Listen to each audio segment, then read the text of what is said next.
அன்பிற்கினிய சகோதர சகோதரிகளை வணக்கம். நீங்கள் கேட்கவிருப்பது டிவைன் விஸ்டம் மினிஸ்ட்ரீஸ் வழங்கும் இன்றைய இறைவார்த்தையும் மறையுரையும்.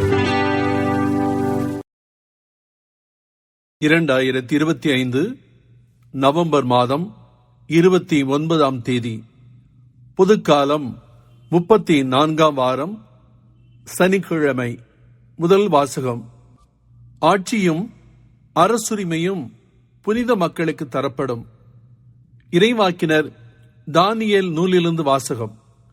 அதிகாரம் 7, இறைவசனங்கள் 15 முதல் 27 முடிய. தானியேல் ஆகிய நான் உள்ளம் கலங்கினேன். மனக்கண்முன் தோன்றிய காட்சிகள் என்னை அச்சுறுத்தின. அங்கு நின்று கொண்டிருந்தவர்களுள் ஒருவரை அணுகி, இவற்றுக்கெல்லாம் பொருள் என்ன என்று கேட்டேன். அவர் அவற்றின் உட்பொருளை எல்லாம் எனக்கு விளக்கி கூறினார். இந்த 4 விலங்குகளும் உலகில் எழும்ப போகும் 4 அரசர்களை குறிக்கின்றன. ஆனால் உன்னதரின் புனிதர்கள் அரசுரிமை பெறுவர். அந்த அரசுரிமையை என்றும் ஊழி காலமும் கொண்டிருப்பர். அதன் பின்னர் மற்ற விலங்குகளினின்று மாறுபட்டு மிகவும் அஞ்சி நடுங்க வைக்கும் தோற்றத்துடன் இரும்பு பற்களும் வெண்கல நகங்களும் கொண்டு அனைத்தையும் தூள் தூளாக நொறுக்கி விழுங்கி எஞ்சியதை கால்களால் மிதித்து போட்ட அந்த 4ஆம் விலங்கை பற்றி அறிந்து கொள்ள விரும்பினேன். அதன் தலையில் இருந்த 10 கொம்புகளை பற்றியும் 3 கொம்புகள் தன் முன்னிலையை விழுந்து போக அங்கே முளைத்த கண்களும் பெருமையாக பேசும் வாயும் கொண்டிருந்த ஏனையவற்றை விட பெரிதாக தோன்றிய அந்த கொம்பை பற்றியும் தெரிந்து கொள்ள விரும்பினேன். நான் பார்த்து கொண்டிருக்கையில் அந்த கொம்பு புனிதர்களுக்கு எதிராக போர் புரிந்து அவர்களை வென்றது. தொன்மை வாய்ந்தவர் வந்து உன்னதரின் புனிதர்களுக்கு நீதி வழங்கும் வரையிலும் உரிய காலத்தில் புனிதர்கள் அரசுரிமை பெறும் வரையில் இவ்வாறு நடந்தது. அவர் தொடர்ந்து பேசினார். அந்த 4ஆம் விலங்கோ உலகில் தோன்றப்போகும் 4ஆம் அரசை குறிக்கின்றது. இது மற்றெல்லா அரசுகளையும் விட வேறுபட்டதாகும். உலகம் முழுவதையும் அது மிதித்து தூள் தூளாக நொறுக்கி விழுங்கிவிடும். அந்த 10 கொம்புகளோ இந்த அரசினின்று தோன்ற இருக்கும் 10 மன்னர்களை குறிக்கின்றன. அவர்களுக்கு பிறகு மற்றொருவன் எழும்புவான். முந்தினவர்களை விட வேறுபட்டிருப்பான். 3 அரசர்களை முறியடிப்பான். அவன் உன்னதருக்கு எதிரான சொற்களை பேசுவான். உன்னதரின் புனிதர்களை துன்புறுத்துவான். வழிபாட்டு காலங்களையும் திருச்சட்டத்தையும் மாற்ற நினைப்பான். 3½ ஆண்டுகள் புனிதர்கள் அவனது கையில் ஒப்புவிக்கப்படுவர். ஆனால் நீதிமன்றம் தீர்ப்பு வழங்க அமரும். அவனது ஆட்சி அவரிடமிருந்து பறிக்கப்பட்டு எரியுண்டு ஒன்றுமில்லாது அழிக்கப்படும். ஆட்சியும் அரசுரிமையும் வானத்தின் கீழுள்ள உலக அனைத்திலும் உள்ள அரசுகளின் மேன்மையும் உன்னதரின் புனித மக்களுக்கு தரப்படும். அவர்களது அரசு என்றென்றும் நிலைக்கும் அரசு.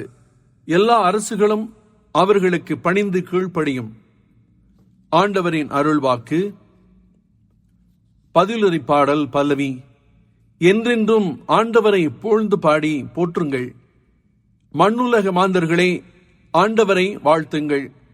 இஸ்ரேல் மக்களே, ஆண்டவரை வாழ்த்துங்கள். பல்லவி. என்றென்றும் ஆண்டவரை புகழ்ந்து பாடி போற்றுங்கள். ஆண்டவரின் குருக்களே, ஆண்டவரை வாழ்த்துங்கள்.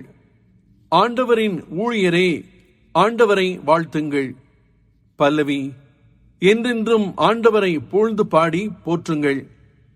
நீதிமான்களே, நீங்கள் அனைவரும் ஆண்டவரை வாழ்த்துங்கள். தூய்மையும் மனத்தாழ்ச்சியும் உள்ளோரே, ஆண்டவரை வாழ்த்துங்கள். பல்லவி. என்றென்றும் ஆண்டவரை புகழ்ந்து பாடி போற்றுங்கள். நற்செய்திக்கு முன் வாழ்த்தொலி. அல்லேலூயா, அல்லேலூயா. மானிட மகன் முன்னிலையில் நிற்க வல்லவராவதற்கு எப்பொழுதும் விழிப்பாயிருந்து மன்றாடுங்கள். அல்லேலூயா. அன்புள்ள சகோதர சகோதரிகளே, வணக்கம். அனைவருக்கும் நல்வாழ்த்துக்கள். நீங்கள் கேட்கவிருப்பது டிவைன் விஸ்டம் மினிஸ்ட்ரீஸ் வழங்கும் விவிலிய முழக்கம். 2025 நவம்பர் 29ஆம் தேதி, புதுக்காலம் 34ஆம் வாரம். ஆண்டவர் உங்களோடு இருப்பாராக. லூக்கா எழுதிய நற்செய்தியிலிருந்து வாசகம். அதிகாரம் 21, இறை வாக்குகள் 34 தொடங்கி 36 முடிய.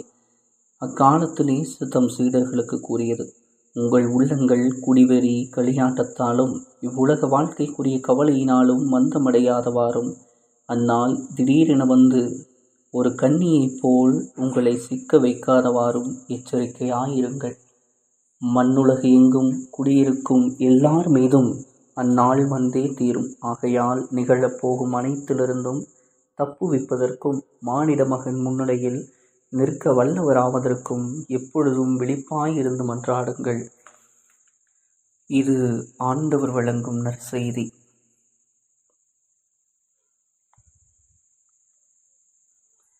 இறை இயேசு கிறிஸ்துவில் அன்பான எனதருமை சகோதர சகோதரிகளே, இன்றைய நற்செய்தியில் இயேசு நம் வாழ்வின் மிக முக்கியமான உண்மையை நினைவூட்டுகிறார். அது என்னவென்றால் விழிப்புணர்வு. இறுதி நாளை பற்றிய பயமோ பதட்டமோ அல்ல, ஆனால் ஆன்மீக விழிப்புணர்வுடன் வாழும் ஒரு அழைப்பு இது. இயேசு முதலில் எச்சரிக்கிறார்: உங்கள் உள்ளங்கள் குடிவெறி களியாட்டத்தாலும் உலக வாழ்வின் கவலையினாலும் மந்தமாகாதபடி பார்த்து கொள்ளுங்கள் என்று. இது நம்மை தாழ்வழிப்பதும் நம் ஆத்ம சக்தியை சிதைக்கவும் செய்யும் 3 சோதனைகளை நமக்கு நமது திருவிவிலியம் காட்டுகிறது. 1, உணர்ச்சிகளின் கட்டுப்பாடில்லா வாழ்க்கை. 2வது, ஆனந்தத்தில் மூழ்கி கடவுளை மறத்து விடுதல். 3வதாக, கவலைகளில் திளைத்து தாழ்ந்து போகுதல். இந்த 3ம் நம் உள்ளத்தை கனமாக்குகின்றன. மனம் கனமானால் கடவுளின் குரல் கேட்காது.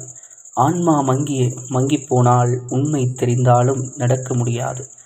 இயேசு இதையே எச்சரிக்கிறார். இவை அனைத்தும் நம் ஆத்ம விழிப்புணர்வில்லாதவர்களாக மாறுவதற்கு வழிகோலாகும் என்று நமக்கு அழைப்பு விடுக்கிறார். அடுத்து சொல்லுகிறார்: அந்த நாள் திடீரென வந்து ஒரு கன்னியைப் போல் உங்களை சிக்க வைக்காதபடி பார்த்து கொள்ளுங்கள் என்று. இங்கே அந்நாள் என்பது காலத்தின் முடிவு மட்டுமல்ல, நம் தனிப்பட்ட வாழ்க்கையில் வரும் சோதனைகள், தீர்மான தருணங்கள், மாற்றங்கள் ஆகியவற்றையும் குறித்து காட்டுகிறது. எந்த தருணத்தில் கடவுள் நம்மை அழைப்பார் என்று நமக்கு தெரியாது. வாழ்வின் திருப்பங்கள் எப்போதும் திடீரென வருகின்றன.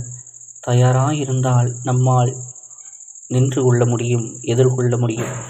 இல்லையெனில் நாம் அந்த சூழ்நிலையில் அடிமையாகி விடுவோம்.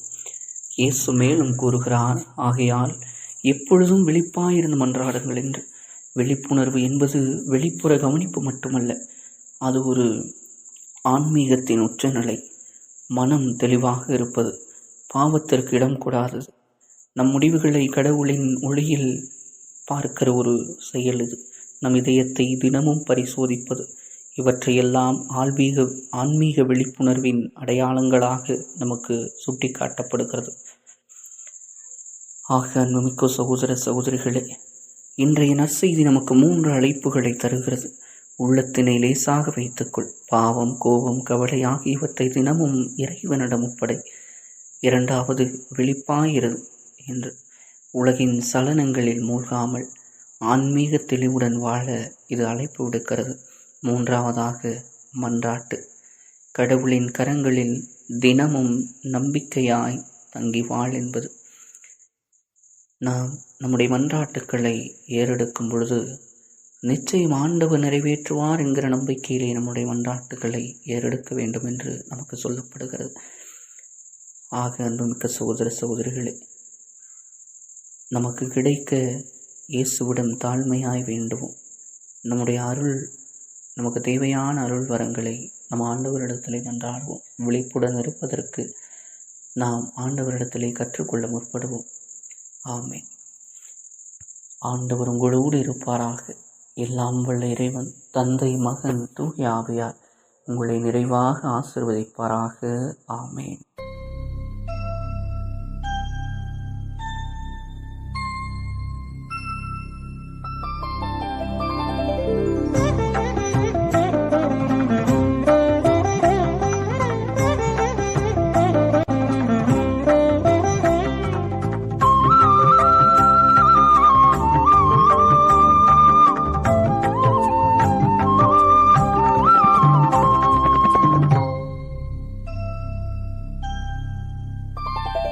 மன்னிப்பு மன்னிப்பு மன்னிப்பு தேவா, மன்னிப்பு மன்னிப்பு தாருமே இறைவா, மன்னிப்பு தாருமே இறைவா.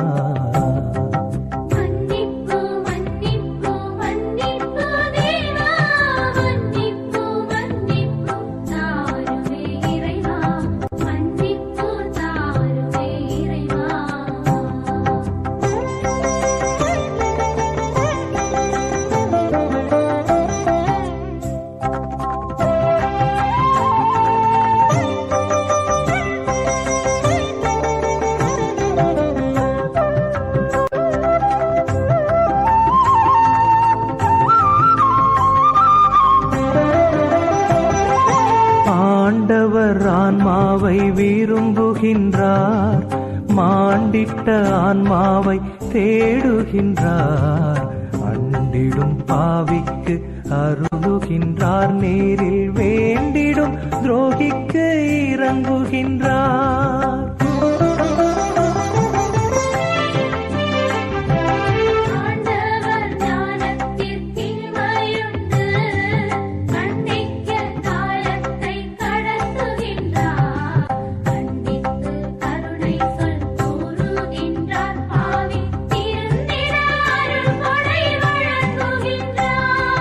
மன்னிப்பு மன்னிப்பு மன்னிப்பு தேவா, மன்னிப்பு மன்னிப்பு தாருமே இறைவா, மன்னிப்பு தாருமே இறைவா.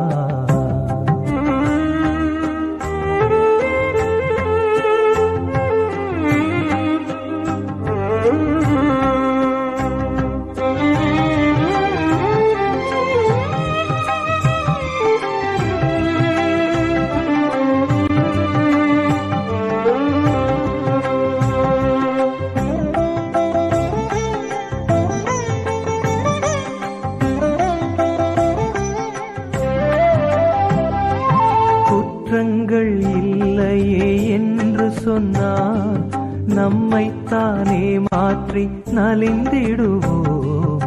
குற்றங்கள் அனைத்தையும் எடுத்து வைத்தால் தேவன் குற்றத்தை மன்னித்து வாழ்வளிப்பார்.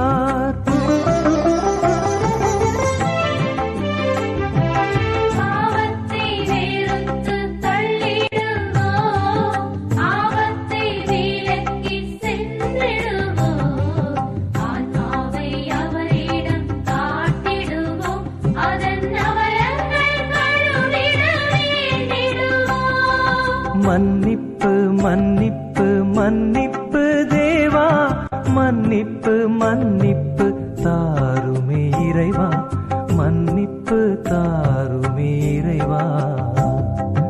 மன்னிப்பு மன்னிப்பு மன்னிப்பு தேவா, மன்னிப்பு மன்னிப்பு தாருமே இறைவா, மன்னிப்பு தாருமே இறைவா, மன்னிப்பு தாருமே இறைவா, மன்னிப்பு தாருமே இறைவா.